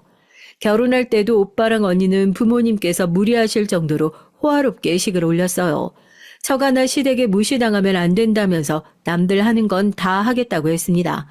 그래서 부모님이 오빠랑 언니 결혼시킬 땐 시골에 있던 땅까지 팔아 보냈어요. 전 결혼할 때 남편이 집도 있고 카센터도 있는 상태라 정말 식만 올리고 바로 몸만 들어가서 살았거든요. 그러다 보니 친정 부모님도 남편만 보면 미안해서 뭘 해주고 싶어 하셨던 것 같아요. 다른 형제에 비해 제가 받은 게 없으니까요. 그렇게 부모님께 다 받아놓고도 언니랑 오빤 부모님 화원까지 노려요. 아마 저희 카센터가 망했을 때 아버지께서 저희 남편에게 화원을 물려주겠다고 한 사실을 알았으면 언니 오빠도 난리를 피웠을 겁니다. 오빤 툭하면 아버지에게 돈도 안 되는 화원 팔라고 그 자리에 건물 올리자고 하고 언닌 틈만 나면 화원 팔아서 서울에 집을 사자고 그러거든요. 우리 장인도 서울에 있던 오래된 땅 팔고 그 자리에 건물 지어서 대박 난 거잖아요. 요즘은 무조건 건물주가 갑이라니까요. 그 땅값 낮은 동네에 건물 있으면 뭐래. 아빠, 땅이든 집이든 무조건 서울에 있어야 값이 오르는 거야. 그냥 이제 화원한다고 그만 고생하고 서울로 들어오시라니까. 오빠나 언니나 부모님 생각은 물어보지도 않고 매번 돈이 되는 일에만 혈안이 돼서 부모님을 귀찮게 했어요. 그게 다 부모님 좋으라고 하는 소리도 아니죠. 나중에 본인들이 다 팔아먹으려고 그러는 거예요. 언니 오빠의 그런 마음을 모를 리 없는 부모님은 그럴 때마다 당신들은 다른 생각 없다고 그냥 돌아가실 때까지 화원 일만 하겠다고 하시는데도 언니 오빠는 아랑곳하지 않고 계속 부모님을 설득했어요. 그럴 때 보면 있는 놈들이 더 한다는 게 맞습니다. 오빠나 언니나 둘 다 잘 살아요. 오빠는 인테리어 가게를 하다 보니 돈도 잘 벌고 능력도 있고요. 올케 언니네 친정이 돈이 좀 있는 집안이라 장인어른이 오빠 가게를 차려준 거라고 하더라고요. 그러다 보니 오빠는 처가에 굉장히 잘합니다. 처가에 무슨 일만 있으면 비서처럼 쪼르르 쫓아가죠. 잘 살기는 언니도 마찬가지입니다. 형부가 대기업에 다니고 언니도 은행에 다녀서 언니는 걱정 없어요. 문제는 저죠. 같은 동네를 살아도 월세 사는 건 저희 부부밖에 없어요. 언니랑 오빠네는 둘 다 아파트를 자가로 가지고 있었거든요. 서울로 이사 오고 나서 가끔 언니나 오빠네 집에 다녀오면 저도 모르게 의기소침해지기도 했어요. 똑같이 결혼해서 똑같이 자식 키우며 사는데 사는 환경이 다르다 보니 은근히 기가 죽기도 했지만 애써 기운을 냈죠. 그런 저의 마음을 모를 리 없는 남편이 항상 절 위로해 주곤 했어요. 서울은 확실히 거리도 깨끗하고 집도 다 좋다. 나 일 잘해서 벌써 일당 제법 오른 거 알지? 내가 얼른 기술 배워서 돈 많이 벌 거니까 기대해. 우리도 서울의 아파트 금방 장만할 거니까. 남편은 그렇게 큰일을 겪고도 우울한 티도 내지 않고 금방 적응해냈습니다. 한 번도 해본 적 없는 일인데 기술도 금방 배워서 일하면서 인정도 받은 것 같더라고요. 남편은 일용직으로 일하면서 배우는데도 일 배우는 속도가 빨라서 일당도 다른 사람보다 빨리 올랐어요. 전 그런 남편이 자랑스러웠습니다. 말한 대로 뭐든 해내는 모습이 멋있어 보였거든요. 저도 어떻게든 남편을 돕고 싶어서 집에서 애들 살뜰하게 키우며 애들이 유치원에 잠깐 갔을 때만이라도 동네 카페에서 아르바이트를 했죠. 그런데 어떻게든 잘 살아보려고 노력하는 저희 부부에게 자꾸만 상처를 주는 사람들이 있었습니다. 바로 저희 언니와 오빠였어요. 언니랑 오빤 절 만날 때마다 은근 제 속을 뒤집을 때가 있었어요. 한 번은 그런 적이 있었습니다. 오빠가 올케 언니를 데리고 제가 아르바이트하는 커피숍에 온 적이 있어요. 그런데 오빠는 오자마자 제 속을 뒤집더군요. 나이가 몇 살인데 그 나이에 대학생 때도 안 하던 커피숍 아르바이트나 하고 아유 속 터져. 오빠 딴엔 동생이 40 넘어서 커피숍에서 아르바이트하는 게 속상해서 한 소리였겠지만 전 듣기 싫었습니다. 당신은 열심히 일하는 고모한테 왜 그래요? 고모, 괜히 저 사람 말에 마음 쓰지 말아요. 준혁이 아빠가 일도 금방 배우고 잘한다고 가게 사람들이 다 칭찬하더라고요. 올케 언니는 혹시나 제가 마음 상했을까봐 열심히 사는 모습 보기 좋다면서 남편 칭찬을 아끼지 않았습니다. 그런데 그런 상황에서도 오빠는 꼭 듣기 싫은 소리를 한마디 보태더라고요. 그 나이에 친구한테 사기나 당하고 남의 밑에서 일용직이나 하는데 그럼 잘 해내야지. 그것도 못하면 사람인가? 오빠, 말 좀 가려서 해. 애들 아빠 잘못 아닌 거 알면서 안 그래도 힘든 사람한테 그런 식으로 얘기해야겠어? 어이구, 네가 그렇게 물러터졌으니까 남자가 나가서 돈이나 날리고 들어오는 거야. 사업은 뭐 아무나 하는 줄 아나? 부모도 없으면 머리라도 똘똘해야지. 그 머리로 무슨 사업한다고 네 남편은 일용직이 딱 어울려. 오빠, 진짜 그만해. 오빠가 준혁이 아빠에 대해서 뭘 안다고 그래. 우리가 지금이야 돈 좀 없어서 그렇지. 준혁이 아빠 애들한테도 잘하고 나한테도 잘해. 매일 술만 먹고 놀러 다니는 오빠보다 훨씬 좋은 남편이고 아빠라고. 전 오빠에게 지지 않고 할 말 다 했습니다. 아무리 핏줄이라고 할 말 못할 말 구분 못하고 제 남편을 욕하는 건 듣기 싫었어요. 그런데 거기서 끝이 아니었습니다. 제 속을 뒤집는 건 오빠뿐이 아니었어요. 언니도 마찬가지였죠. 언니네 집은 걸어서 10분도 안 걸려요. 그러다 보니 애들 데리고 자주 놀러 갔습니다. 동네 놀이터보다 언니네 아파트 단지에 있는 놀이터가 더 가깝다 보니까 자주 가게 됐어요. 놀이터에서 애들 데리고 놀다 보면 조카들도 학원 끝나고 왔다 갔다 하다가 만나서 애들끼리 같이 어울려 놀기도 하고 간식도 사 먹곤 했죠. 전 나름대로 이모로서 조카들을 챙긴다고 챙긴 건데 언니는 뭐가 또 마음에 안 드는지 만날 때마다 괜한 소리를 했습니다. 안 그래도 살쪄서 다이어트 시키고 있었는데 맨날 만날 때마다 떡볶이니 빵이니 이런 것만 사주면 어떡해. 우리 애 살 뒤룩뒤룩 쪄서 돼지 되면 네가 책임질 거야. 큰 조카가 초등학교 3학년이었는데 최근에 살이 쪘다면서 언니가 어지간히 애한테 먹지 말라고 잔소리를 하더라고요. 전 그런 언니가 이해가 안 돼서 아직 어린애한테 다이어트는 무슨 다이어트냐고 했어요. 아니 이제 초3한테 다이어트는 무슨 다이어트야? 그리고 살이 찌긴 어디가 쪘다고 그래. 내가 보기엔 날씬하기만 한데 어린애한테 말도 안 되는 거 가지고 괜히 스트레스 좀 주지 마. 언니가 원래 그래요. 사람이 좀 예민하고 까칠합니다. 어릴 때부터 본인도 살찌는 거 싫어해서 매일 밥도 안 먹고 다이어트 약을 달고 살더니만 자기 자식들까지 힘들게 하더라고요. 저랑 같이 살 때도 그랬어요. 제가 저녁에 배고파서 야식이라도 시키면 아주 난리가 났습니다. 와, 넌 그 몸무게에 양심이라는 게 있는 거니? 어떻게 이 밤에 치킨을 시켜 먹을 수가 있어? 너 그러다 60kg 된다? 언닌 여자 몸무게가 50kg가 넘으면 돼지라고 했어요. 저한테도 맨날 50kg 넘는다고 양심도 없다고 했다니까요. 평생을 그렇게 자기 기준대로 피곤하게 살더니만 결혼하고 나서도 똑같더라고요. 결혼도 하고 애도 낳았으니 전보다 좀 유연해지겠지 했는데 저희 언닌 오히려 결혼하고 더 까칠해졌어요. 심지어 까칠함을 넘어서 못되기까지 했습니다. 언니랑 전 원래부터 성격이 안 맞았어요. 어릴 때부터 성인이 돼서 같이 살 때까지 불편한 게 한두 가지가 아니었거든요. 원래도 먹는 것부터 입는 것까지 어느 하나 비슷한 점이라고는 없었습니다. 어쩔 땐 서로 너무 이해가 안 돼서 우리가 어떻게 한 배에서 나온 자매일까 싶을 정도로 신기할 때도 있었고요. 제가 막내라 그런지 만약 제가 언니고 아래에 동생이 있다면 절대 언니처럼은 안 할 겁니다. 언닌 지금까지 살면서 저에게 배려하거나 양보해준 적이 단 한 번도 없었어요. 어느 정도였냐면 자매다 보니 어릴 때부터 언니 옷을 제가 물려 입었거든요. 그런데 자매끼린 원래 동생이 언니 옷 물려 입는 걸 대부분 기분 나빠하잖아요. 나도 사주지 왜 물려 입냐고요. 그런데 우리 집은 반대였습니다. 언니가 본인이 커서 작아진 옷조차 저에게 물려주기 싫어했어요. 내가 제일 아끼던 옷인데 왜 쟤한테 줘야 돼? 내 옷이니까 내 마음대로 하는 게 맞잖아. 쟤한테 물려주느니 그냥 차라리 버릴래. 언니랑 저랑 딱 2살 차이예요. 그러다 보니 엄마가 계절이 바뀔 때마다 언니 옷을 정리해서 제 옷장에 넣어주셨습니다. 그런데 그중 제가 하나라도 입고 나오면 언닌 자기 옷이라고 제가 입고 있는 옷을 잡아당기면서 벗으라고 난리도 아니었습니다.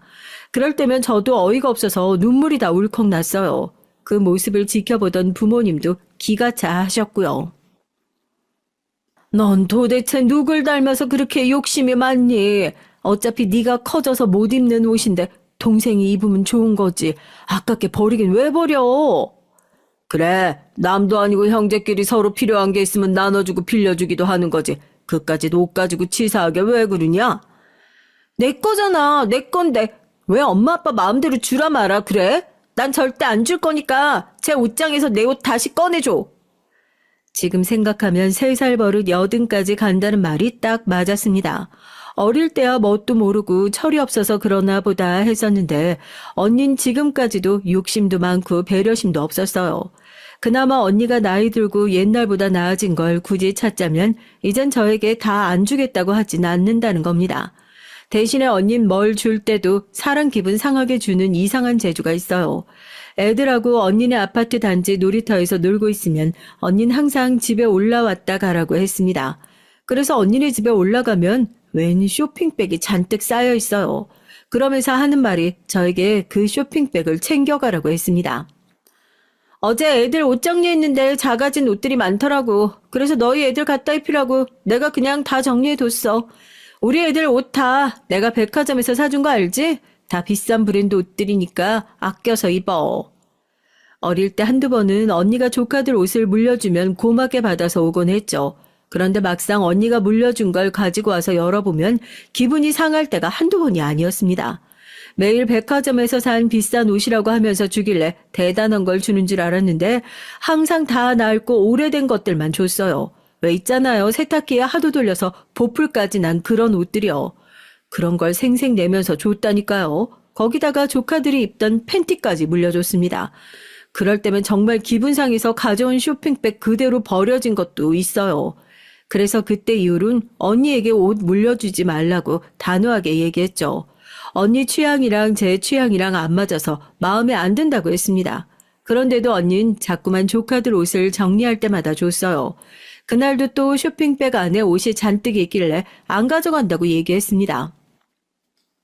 언니, 아무리 백화점에서 산 비싼 옷이라도 어떻게 여자애들 입던 옷을 우리 아들을 입혀. 더군다나 언니네는 딸만 둘이에요. 전 아들만 둘이고요. 성별도 다른데 굳이 여자애들 입던 옷을 물려주니 저도 기가 막혔죠. 그날은 저도 일부러 기분이 상했단 티를 냈어요. 하루 이틀도 아니고 매번 싫다는데도 가져가라고 주는 게 너무 기분 나빠서요. 야, 유치원 애들이 여자애 옷이면 어떻고 남자애 옷이면 어때? 대충 색깔 맞춰서 입으면 되지. 옛날에 주기만 하면 신나서 가져가더니만 이제 와서 왜 괜히 자존심을 부려? 왜? 갑자기 없이 살아보니까 이런 거 받는 게 더 자존심 상하니? 언니라는 인간이 동생한테 어떻게 저런 소리를 할 수 있는지 모르겠어요. 거기서 끝이 아니었습니다. 언니는 제가 안 가져가겠다고 한 번 더 얘기하자 바닥에 있던 쇼핑백을 발로 툭 찼어요. 그러더니 하는 말이 가관이었습니다. 됐어. 안 가져갈래 말어. 기껏 생각해서 줬더니만 암튼 없는 것들은 고마울 줄을 몰라요. 언니 말에 전 너무 화가 나서 한마디 하려고 고개를 바싹 세웠어요. 동생한테 없는 것들이 웬 말이냐고요. 그런데 그때였습니다. 퇴근한 형부가 들어오더군요. 전 형부 앞에서까지 언니와 싸울 수가 없으니 애써 말을 삼켰죠. 형부는 저에게 반갑게 인사하며 처제 왔냐고 저녁 먹고 가라고 했어요. 전 도저히 언니랑 마주 앉아 기분 좋게 밥 먹을 기분이 아니라서 애써 거절하고 나가려던 참이었습니다. 그런데 제 속도 모르고 형부가 또 절 잡으며 괜한 오지랖을 부리는데 그것 또한 기분이 나쁘더라고요. 이 더운 날 애들 데리고 그 좁은 집에서 밥해 먹이기 힘들 텐데 그냥 먹고 가지. 그래, 처제도 가만 보면 고집이 참 세. 정신이면 냉장고에서 고기라도 한 덩어리 가지고 가. 그거 한우야, 한우. 처제네 애들 한우 구경도 못 해봤을 텐데 이모부가 다른 건 몰라도 한우 정도는 줄 수 있지. 이거 꼭 가져가. 형부는 굳이 냉동고를 열어 딱딱하게 얼어있는 소고기 한 덩어리를 생색을 내면서 줬어요. 손에 들린 고기 덩어리를 보는데 열불이 확 오르더군요. 언니랑 형부는 똑같은 사람이에요. 둘 다 말하는 게 얼마나 얄미운지 천생연분이 따로 없었습니다. 형부한테까지 싫은 내색할 수 없어서 전 그날 애들하고 고기 덩어리 들고 집에 왔어요. 기분 좋게 애들하고 놀고 들어와서 나쁜 내색하고 싶지 않아 저는 애써 웃으며 남편과 아이들에게 소고기를 구워줬습니다. 소고긴 죄가 없으니까요. 결혼하고 서울로 와서 애들 키우는 동안 내내 이런 식이었어요. 언니와 오빠에게 서운한 일이 한 트럭이었습니다. 그때그때 일일이 제가 기분 나쁘다고 표현하고 얘기하는데도 언니와 오빤 제 말을 들어주질 않았어요. 오히려 제가 자격지심을 부리는 거라고 여겼습니다. 그러던 어느 날이었어요. 남편이 며칠 동안 일이 많아서 무리했더니 몸이 안 좋아졌어요. 그럴 줄 알았습니다. 오빠가 일만 생기면 남편한테 일을 다 몰아줘서 쉬는 날도 거의 없이 일을 했거든요.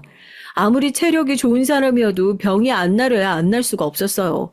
그날은 남편이 자는 내내 끙끙 앓는 소리를 내길래 제가 안쓰러워서 오빠에게 하루만 쉬어야 할 것 같다고 연락을 했죠. 그런데 제 말에 오빠가 대뜸 하는 소리가 기가 막혔습니다. 없이 살수록 사람이 성실해야지. 약속을 이렇게 마음대로 어기면 어떡해. 오늘 일 펑크 내면 안 되는 중요한 일이니까 죽을 병 아니면 그냥 나오라고 해. 오빤 제 말이 끝나기도 전에 무조건 그냥 나오라고 하라고 했어요.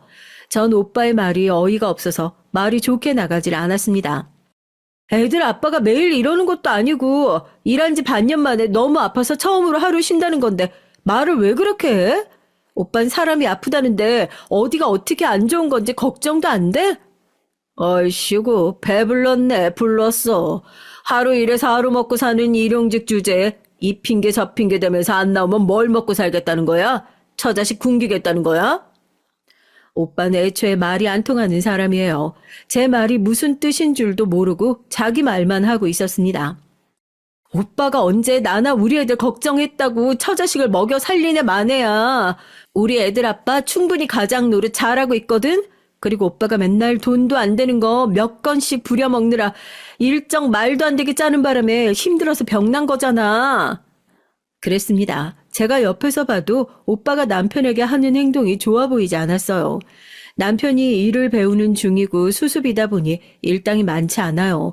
거기다가 경력에 비해서 일은 또 잘하다 보니 싼 맛에 일을 막 시키는 것 같더라고요. 남편이야 잘하고 싶은 마음에 무리해서라도 일하다가 병이 난 거고요. 형님 죄송해요. 제가 몸살 기운이 있어서 그런 건데 바로 약만 지어 먹고 출근하겠습니다. 옆에서 저와 오빠의 통화 내용을 듣고 있던 남편이 안 되겠다 싶었는지 누워있다 벌떡 일어나서 바로 출근하겠다고 오빠 전화를 받았습니다.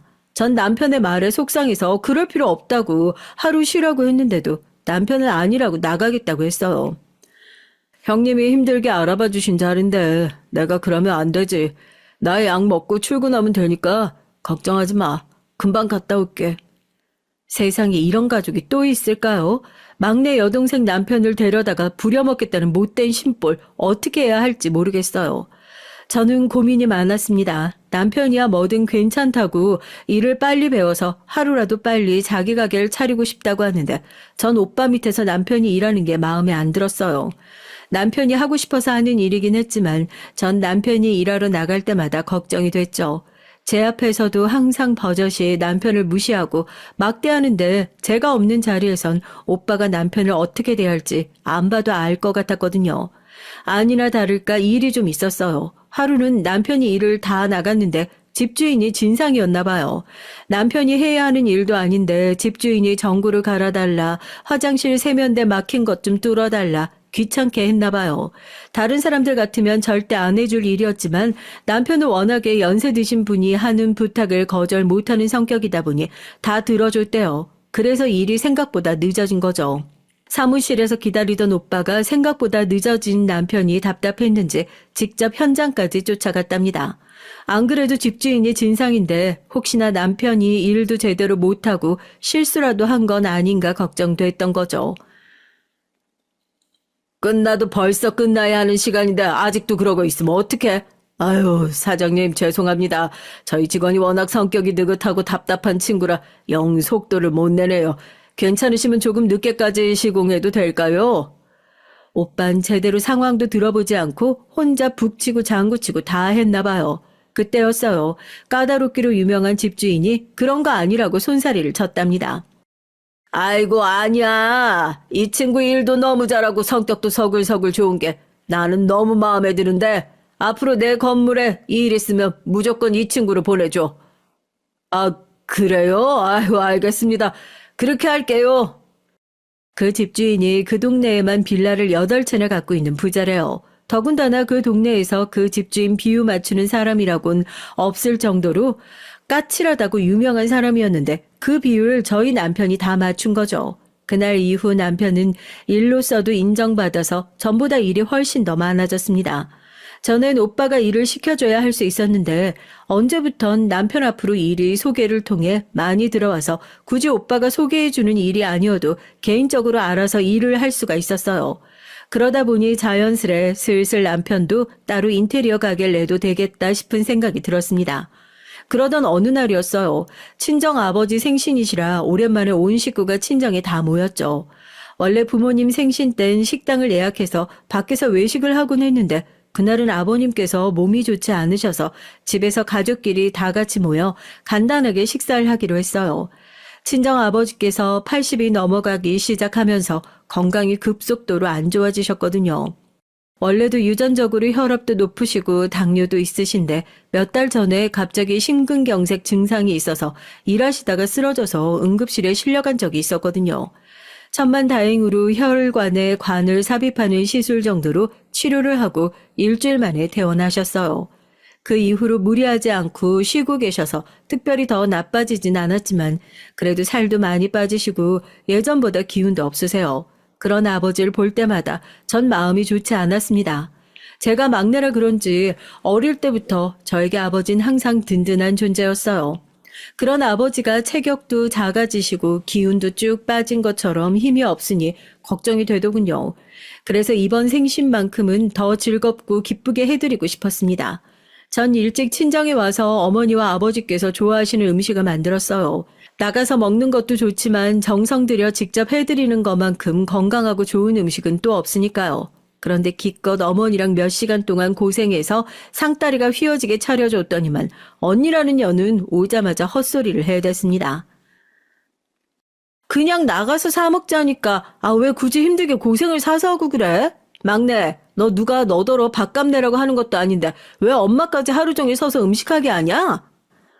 언닌 엄마 걱정하는 척을 하면서 사람을 또 개무시를 했어요. 전 하루 이틀 일도 아니니 웬만하면 좋게 넘어가려고 했죠. 아버지 생신인데 괜히 집안에 큰소리 나게 하고 싶지 않아서요. 아이고, 아버지 좋아하는 반찬이야. 엄마가 제일 잘하는데 그럼 내가 해야지 누가 해. 엄마 이런 거 일도 아니야. 왜 괜히 일찍 와서 고생하는 동생한테 잔소리하고 있어? 말은 안 해도 제 표정이 한순간에 싹 굳어버리자 어머니도 신경 쓰였는지 언니에게 그만하라며 손짓을 하셨어요. 전 괜히 어머니까지 자식들 눈치 보게 한 것 같아 애써 표정을 가다듬고 미소를 지었습니다.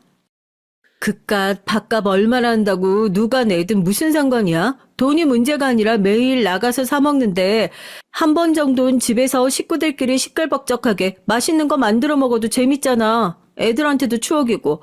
언니도 그러고 멍하니 서 있지 말고 빨리 와서 전이나 부쳐. 아버지 좋아하는 새우 내가 다 까놨거든? 이러니 저러니 해도 한 핏줄이고 가족이잖아요. 언니가 아무리 얄밉고 싫어도 다 똑같은 자식들 키우면서 늙어가는 처진데 제가 좋은 마음으로 대하다 보면 언니도 절 동생으로서 아끼는 때가 분명히 올 거라고 기대했습니다. 그런데 사람이 그렇게 쉽게 변하는 게 아니더군요. 언니든 오빠든 형부든 저와는 잘 지내려야 지내질 수 없는 사람이었어요. 식사를 마치고 조카들이 사온 케이크를 꺼내 노래도 부르고 아버지께서 초를 끄셨죠. 그때까지만 해도 완벽한 생일 파티였습니다.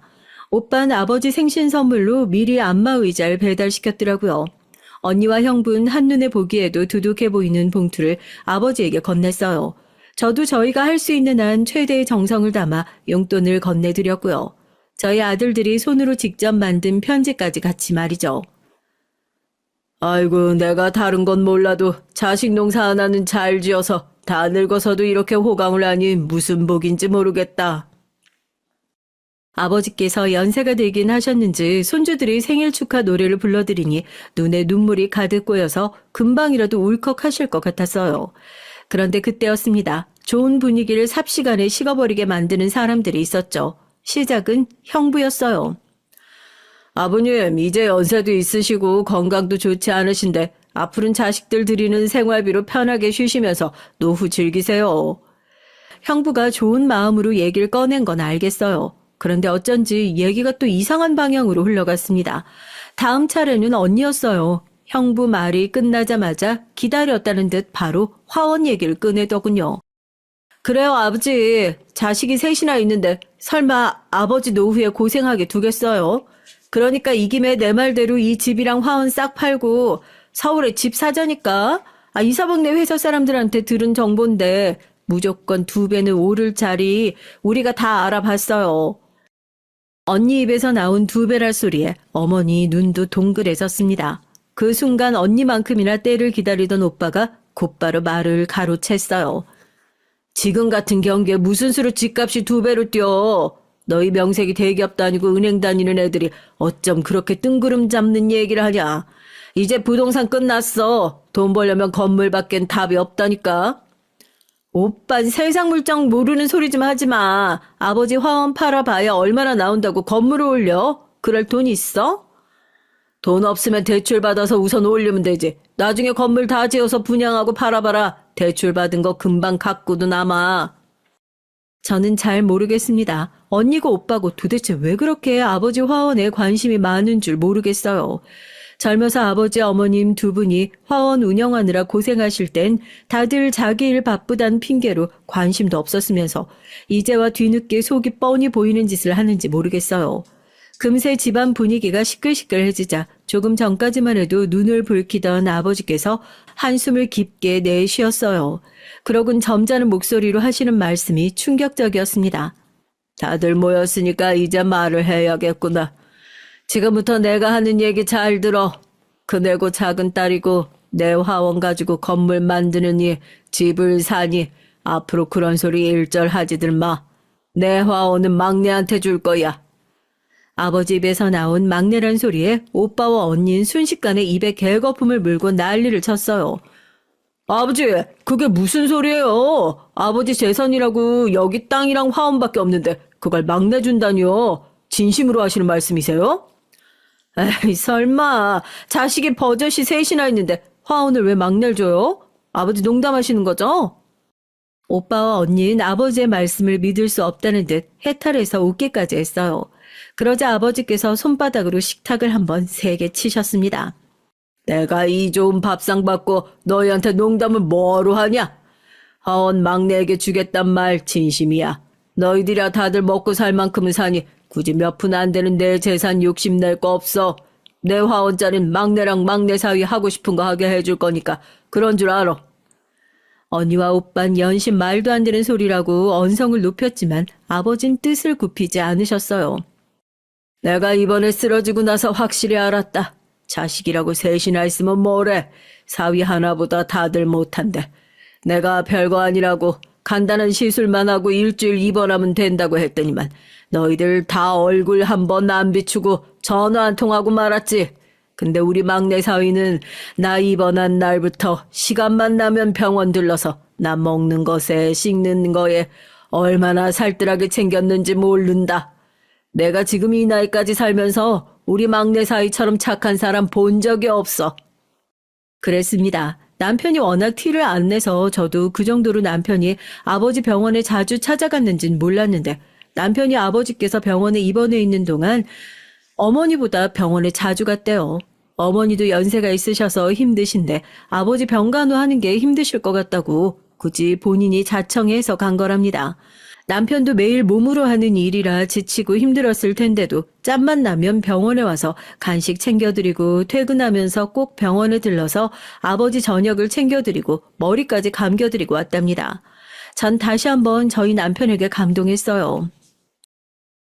에이, 그깟 병원 좀 왔다 갔다 했다고 화원 주는 게 말이 돼요? 그리고 아버지, 말은 바로 해야죠. 아버지 병원에 입원했을 때 우리 그이가 50만 원이나 보냈는데 무슨 소리예요?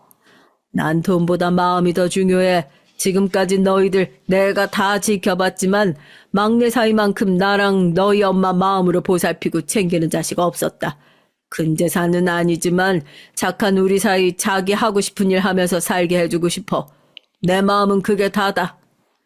아버진 돈이고 재산이고 부풀리는 것도 좋지만 당신이 평생 가꾸고 아낀 화원, 조금이나마 귀한 자식에게 도움이 됐으면 한다고 하셨어요.